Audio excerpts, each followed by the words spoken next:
Good afternoon, guys, and welcome to the podcast today. I've got a very special guest for you, Steve Wagner.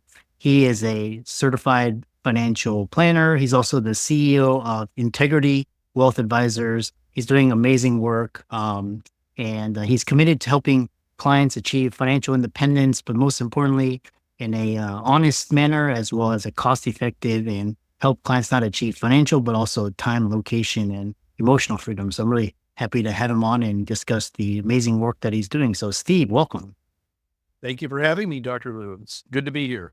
Yeah, I love going by first name basis. And Chris, thanks for having me, Chris. Happy to be here. yeah, really happy to have you on. So, start off by introducing yourself and we'll dive right into the conversation. Thank you. Yeah, as you mentioned, I'm Steve Wagner, CEO of Integrity Wealth Advisors. I've been in business for over 30 years, helping individuals, small business owners, other entrepreneurs plan and build assets. And I love your concept. Everybody wants financial freedom, but there's a lot of people out there that have a lot of money, but they're in prison emotionally and in so many other ways. And we really help people build confidence and awareness of the other areas of life that are very important. So that's super important to us. One other thing too that we've done in that regard is I recently acquired the Certified Exit Planning Advisor designation. And what that is, SEPA for short. It's just special expertise. And I've owned a business for all these decades, so I've lived it.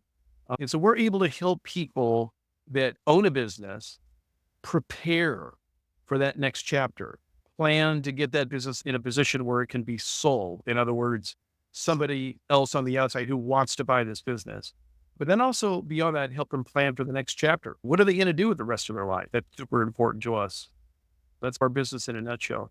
I really love that. And like I said, there's been quite a few financial advisors in there. What's really interesting is they have their own particular area of niche, much like doctors. And so what initially drew you to the financial planning and wealth management industry? I love to help people. That's been my upbringing from my great mom and dad. And, helping people was central in their lives. And I gravitated to the financial side of things at a very young age. And so I found that was the niche that I enjoyed. It was interesting to me.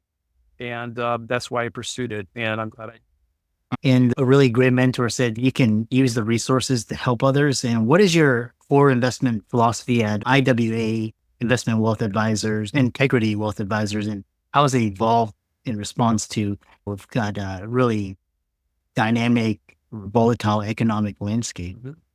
Yeah, fabulous questions. Everything with regard to like a core investment philosophy really does revolve around how much is enough. So how much does this couple need to live comfortably today and reasonably for the rest of their lives? And then have something to pass on to the next generation. We find that's the goal of most people. They want to accumulate, then they want to enjoy, but they also want to pass on a legacy. And so our core investment philosophy revolves around, obviously, how hard does your money have to work for you? Different people have different amounts of assets and different goals. Some folks, they got to be all in. They've got to be all in the market, whether that be real estate or stocks. Other people have enough. They could go a much more passive route, much more low risk route. So our core investment philosophy centers around the answer to the question, how much is enough? And we go from there.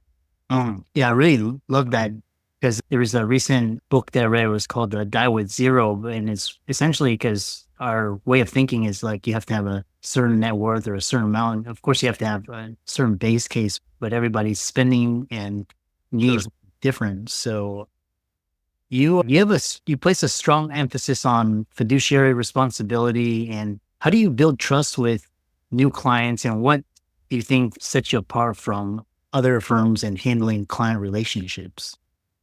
It's interesting. I was at a seminar, several years ago, and the instructor, who was a professor, asked the question, why do clients come to work for you? How is it that you get new clients? And of course, everybody, myself included, would raise their hand and say, because they trust us, or it's because we're really good at what we do. And the answer to that is that's not the reason. Because Trust is built through time. And only time will demonstrate whether any professional, whether it be a doctor or a financial advisor, is competent and at the top of their game, which we feel we are, and we certainly are trustworthy, that's for sure. But what's really interesting is, to answer your question, we try to build that initial meeting, that introductory session where we're wanting to get to know that client. We don't want to know how much money. We want to know about their family. We want to know where they came from. We want to know what their personal goals are. We want to know what some of their accomplishments have been in life and some of their failures in life. That helps us get to know them on a more intimate basis. And guess what? That opens the door to, hey, I like this guy or I like this gal. And when people like you, they want to do business with you. And then, of course, that opens the door to trust. That's the initial entryway, so to speak, to that area where you begin to build trust because you're being so honest and open with people and wanting to get to know them as opposed to just talking about me, which is pretty boring. So that's how we do it, Chris. And it seems to have worked. And again, it results in really strong client relationships. Yeah, most people I talk to it's all about it's a relationship and it's a trust business, and people do business with know and trust. And someone listening to this, like a doctor, lawyer, and they will need a wealth advisor or wealth management. What does the initial consultation process look like at IWA, and how do you tailor your advice to meet individual needs? How do you personalize everything? Sure. So again, to go back, it starts with that initial conversation where we get to know them on a personal level. That helps us understand to the nonverbal side. So we may hear a person say, "Hey, I want to be aggressive," but everything else about their life is conservative. So that helps us then ultimately, if that individual becomes a client, that helps us tailor an investment program or portfolio that will truly allow them some of that emotional freedom right now. Because as Chris, the market's up and down and all around, and there are people that can handle that. There are also people that don't want to handle that or that truly can't handle that. And that's where it is. It's that beginning interview where we get to know them personally. And then through our expertise and wisdom and counsel, we're able to figure out what is really going to make them happy and confident and proud to be a client of IWA. Obviously, separate from that, the mechanics of it, we always get all of the data ultimately. Where are your assets? How do you own your business? If you're an entrepreneur or a sole proprietor, what are your goals? How many children do you have? How much do you need to live on? All that sort of stuff. That all gets input into a plan that helps us run out over time in a variety of scenarios, whether they can retire young or if they got to work until 65 or whatever the case may be. Interesting. And delving a little bit deeper, is majority of yours, a lot of your clients, are they looking for growth? Are they looking for capital preservation? Are they looking to save on taxes or estate planning? Give a broad overview of what the client needs are. Yeah, all of the above. But although there are different focuses at different periods of life, with a lot of my clients are in their 60s, 70s, and 80s at businesses. And so their number one goal is, hey, look, I built this. I want to keep it. And I don't want to pay any taxes that I don't need to pay. And I want to make sure from an estate planning standpoint that when I go, the people that I really want to benefit from this, the money in the best possible way. And that's estate planning in a nutshell. And that's a lot of my clients because they are getting older. And so they've already accumulated and they have these specific goals. Our clients that we enjoy receiving, we love clients of all age categories. I just love talking to young entrepreneurs because what an opportunity they have to absolutely educate them on the privilege of being able to invest in the broad area of innovative parts of the stock market, biotechnology, and some of the other technologies that we're seeing around us, including artificial intelligence in other areas, are just getting started. So for those folks, we really try to educate them on the history of the market. And yeah, there's going to be wars and there's going to be ups and downs in the market. And there's going to be times when, you're going to hear your neighbor say, this time is different. The world is coming to an end and all that other stuff. We really help educate them to just ignore all that stuff. be fully invested, because that's how you're truly going to build wealth as a young individual. So for different age groups, circumstances, asset levels, investments need to be done according to those. Um, yeah, it's so important to get started early, start saving so that money can compound and grow.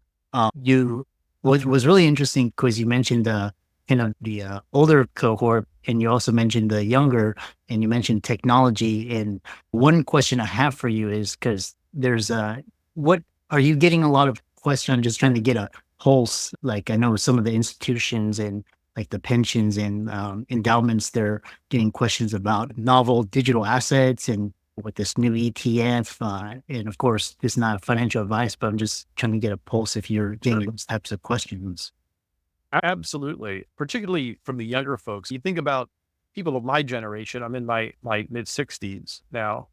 People from our generation were brought up, if you wanted to find a store of value, if you wanted to put money somewhere where it would be protected from inflation and government upheavals and all that other stuff, you buy gold. All right. Gold is considered a store of value for my generation. Guess what? For the younger generation, gold is not looked at as a store of value. It's just a yellow heavy metal. What the younger generation look at are these cryptocurrencies, particularly Bitcoin. Uh-huh. And again, we're not recommending anything here. We're just simply educating on the way that society has evolved and the way they begin to look at things. And so, because Bitcoin is similar to gold and that it's hard to find, gold, you got to physically mine it in the earth. Bitcoin, there's only so many of them out there, and it's very hard and very expensive to mine. So younger folks have the view that Bitcoin now is that, I guess you could call it digital gold or digital store of value. So it's very interesting, the world that we live in. And I would simply go even further than that, Chris. The other technologies, the DNA, the CRISPR technology that then is, you've got all these companies out there racing to develop things that are going to cure disease. They're going to help people, even in my generation, live a lot longer, and particularly younger people who are in their 20s, 30s, and 40s, to live beyond their wildest dreams. And of course, that comes with it a whole different set of problems, good problems, but problems such as the greater need to accumulate money here and invest it wisely, because if you're going to live a lot longer, you've got to have that outpace inflation and to keep up with a good standard of living.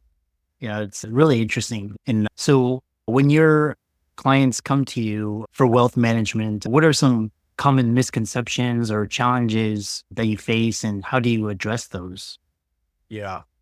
I think one of the biggest common misconceptions is still, regardless of age category, is they think that they can lose all their money in the market. Obviously, if you buy a bad stock, you can lose all your money.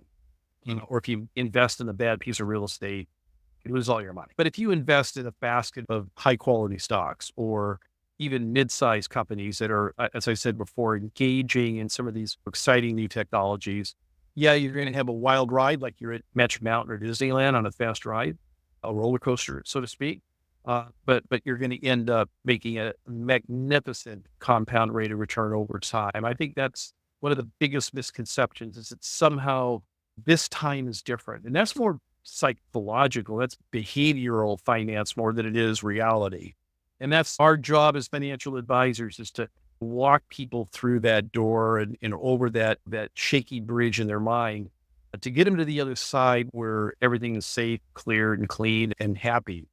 I'd like to also say, if I may, Chris, I think there's a concept out there that both older and younger investors should really latch onto, and that's the Roth IRA. Your audience may or may not be familiar with it, but the Roth IRA has been around for a couple of decades now, a few decades actually. And it is the opportunity to invest in something on a tax-deferred basis, non-deductible upfront, but tax-deferred while you own it. And then more importantly, tax-free when you get out there post 60, when you're pulling money out. And also when you pass and it goes on to the future generations, it also passes tax-free to them as well. It is probably the single most important vehicle that I believe your listeners should be, latching onto. I believe, as you may, Chris, that, because of our federal deficits and other budgetary issues, that The government down the road is going to look to raise taxes, and they're also going to look maybe possibly to limit or eliminate future Roth provisions. Historically, when Congress has done something like that, they have protected anybody that already owns it. So I would really urge your clientele out there, all you listeners out there, to contact your financial advisor, educate yourself about the Roth IRA. You can place just about anything in a Roth IRA. It could be real estate, it can be stocks, it can be bonds, whatever your favorite investment asset is. All that growth will be tax deferred, and anytime you pull money out will be tax exempt, which is a beautiful thing if the fears of a lot of economists come to fruition, that tax rates will be a lot higher 10, 20, 30 years from now. Yeah, and it will be really interesting because I know there was a recent proposal that they want to tax unrealized gains. End of capitalism, if that happens. Essentially, it's not going to happen. I can assure you, if that happens, we'll just turn it into a socialist organization. And I don't think anybody really wants that. And for your medical practitioners out there and other higher income, there are limits on what you can place into a Roth IRA. We have Roth alternatives that essentially accomplish the same thing for very high income affluent individuals out there, such as obviously members of your audience. Yeah. I know we're coming to the end. It's been really engaging conversation. One thing is you have a passion for golf and travel, and how do these interests influence your perspective on your personal life and also IWA, and what are some of the goals you have for IWA over the next few years? Absolutely. That's a really good way to put this. We have a slogan here at IWA. It's dream, plan, and enjoy. Okay. And I think that sums it up. People have to dream. If you just stop at the dream, generally speaking, you never wind up accomplishing that dream or enjoying that dream. It just is a dream. So where our focus is, look, we're going to take your dream and we're going to put it to fruition. We're going to put it through the meat grinder, so to speak. We're going to chop it up and we're going to show you how to get to where you're really able to enjoy life. Now, I love that you brought up golf. I'm a big golfer. People know that. Not a good golfer. Enjoy golf a whole heck of a lot, as a lot of people do. It's such an enjoyable thing to go out there in nature, hit the ball, be with friends, hit a good shot, maybe sink a putt here or there, and then go have a beer with your buddies. That's what it's all about. For me, that's my enjoy. For others, it might be something else. And so whatever that something else is, you can get there. You can accomplish it. You do need help from the right kinds of professionals. And that's where we feel here at IWA that we can help. Financial advisor, the CFP, he or she is the quarterback of your financial team. But a good quarterback, knows when to throw to the wide receiver or hand up to the running back. He knows how to read the defense. And so we refer out to really good professionals, lawyers, CPAs, and other financial professionals that can help you get, as a team, to get you to that planning stage to where you're really enjoying life, not just down the road when you're retiring. Because one of our big things is, look, you can enjoy life now. If you have the proper budget, the proper mindset, the proper kinds of investments, there's every reason for you to enjoy life now. So let me answer the last part of your question. What is the future of IWA? I'm one of those guys that believes that he's going to live to be 110. Okay. I believe in this technology. I believe in exercise and eating right, walking and all that other stuff. So I'm going to be around a long time, but I recognize that every day is uncertain. So we do have a succession plan. We've got a great team of advisors here. IWA, as far as I'm concerned, is going to be around for forever.